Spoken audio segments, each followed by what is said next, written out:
Prepare now. Listen to me, please. In a somber, sober, calming voice, I'm asking you to prepare now and do not wait. What does prepare mean? It means get yourself some emergency food. It means make sure you have some cash on hand. It means make sure you can protect yourself and your family in whichever way makes you comfortable. It means make sure you have a plan with your family about what you're going to do in an emergency. What's the worst case scenario if you were to do this stuff? Worst case scenario is you have to enact that plan and at least you have one. The best case scenario, you have some emergency food in 10, 15 years you throw in the garbage. You have a plan you never used but was always there. There's no harm there. May cost you a little bit of money to get some of the stuff. Folks, why am I talking like this? Because, folks, the signs are everywhere, and ignoring them and pretending they're not going to be there, like the media is doing now because there's a Democrat president, is doing you a real disservice. I absolutely promise you that if there were a Republican in the White House, whether Trump, Bush, DeSantis, or anyone else, that they would be looking at the signs around us. China's increased belligerency, bank failures, a potential financial crisis, the inflation number out today. They would be telling you the apocalypse is coming tomorrow. And you damn well know what I'm saying is true.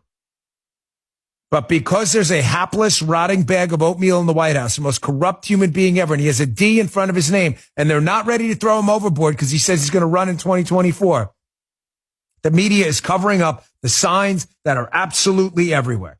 And our government is completely, entirely distracted with bull. First, let's get to the Silicon Valley Bank bailout that just metastasized into a cancer yesterday. Now, a lot of you may be thinking, oh, look, we skated yesterday on that. Market didn't take that much of a hit. Good luck with that approach. You remember when the financial crisis hit, but at the end of the Bush administration, right before Obama, it didn't all happen overnight, folks. Yesterday, Biden, after we got off the air with the podcast, we didn't have time to report on it fully. Biden gave a little presser in the White House, didn't take any questions, of course, and he created the Joe Biden bailout, which I promise you is going to create a financial market contagion. I want to go through this a little bit because there are a number of fairy tales about what's going on right now, including the biggest fairy tale of all, that Joe Biden did not, in fact, create a bailout. And don't you worry, no taxpayers will be on the hook. Really? So let me just ask you guys a simple question. And again, if it doesn't make any sense, please stop me. So a bank incurred massive losses selling assets to get customers money who ran on the bank. Those assets were being sold at a loss. Those assets are now being used as collateral with the United States government. So who's taking the loss? Liberals are like, I don't know. Of course you don't know, because you're a moron and you haven't thought any of this through. If the assets weren't taking a loss, Silicon Valley Bank wouldn't have, they wouldn't be losing money and losing customers and going illiquid.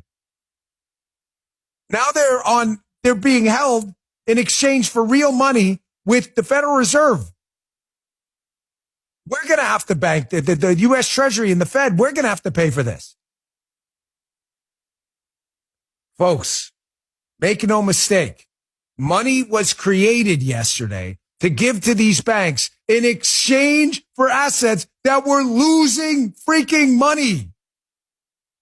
Money was printed. Isn't that what caused the inflation crisis? That caused Silicon Valley Bank's government bonds to lose money as interest rates went up, as I explained yesterday? Yes. And we're printing more money. Yes.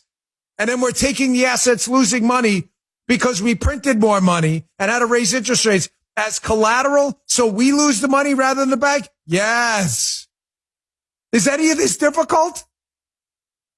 However, as we continue to create this inflation death spiral, as we print more money to give to tech bro banks that donated to Democrat parties to bail them out, and Biden continues to lie to people, the media will never tell you the truth. We're now in a really troubling problem. Why do I say prepare now? Prepare now.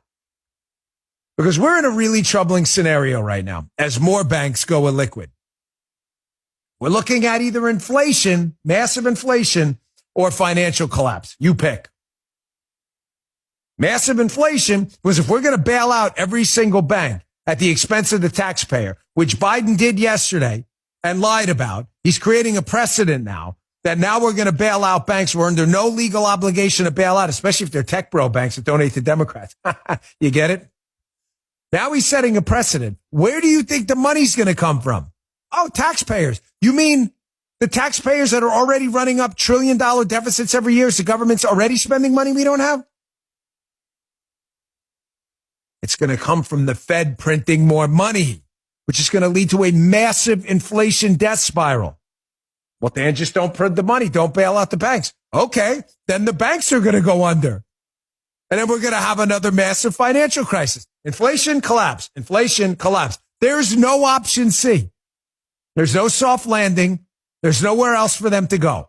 That was a clip from the Dan Bongino Show. You can watch the full show. We recommend you do on Rumble. Go to rumble.com/Bongino, please, and subscribe for free. We appreciate it.